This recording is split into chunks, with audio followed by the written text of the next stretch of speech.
Ano, kumakota ako ng yun to? Pagkailangan. Ano, Tenny? Yan na gabi po. Magpaparecord na siya.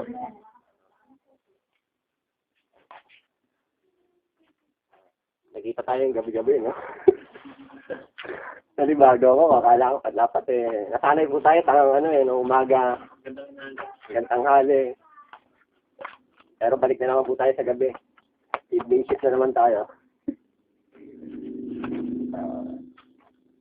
Ako po nagpapasalamat sa Panginoong Iyo kasi last time sinagot ako ng kapatid na AJ.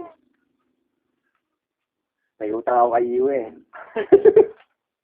So, sabi ko, sige, maghahandaan ko tong next, ano? Sabadong ito. Kasi, sabi ko pa kay kapatid na AJ last time, prepared naman po ako, kaya lang natatakot po kasi akong ituro. Dahil unang-una hindi, aminin po natin sa hindi, yung po ang katotohanan, mahirap magturo. Hindi po biro-biro ang magturo dahil marami pong buhay ang nakasalalay sa'yo. Lalo na spiritual Pananampalataya yung nakataya, hindi basta-basta pwedeng kung ano lang yung nabasa mo, yun na yun. Yung binabasa mo pala, hindi naman totoo.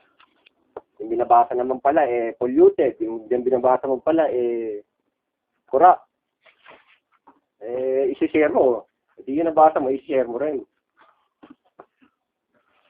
Napakahirap po na yata na magturo. Kaya sabi ko nga kapatid, bigyan mo pa ako ng 1 linggo kasi pag-aaralan ko mabuti.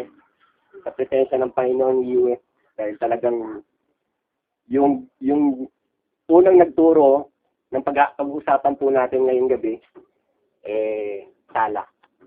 Siya pa ang unang nagsala. Siya pa ang unang nagkamali sa pagturo.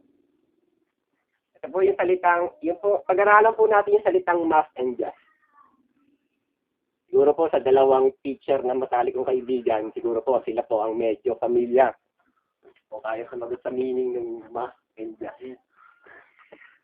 Pero kung hindi nila kaya sagutin, pero hindi po nila kaya sagutin. Dapat yung pinakamatanda.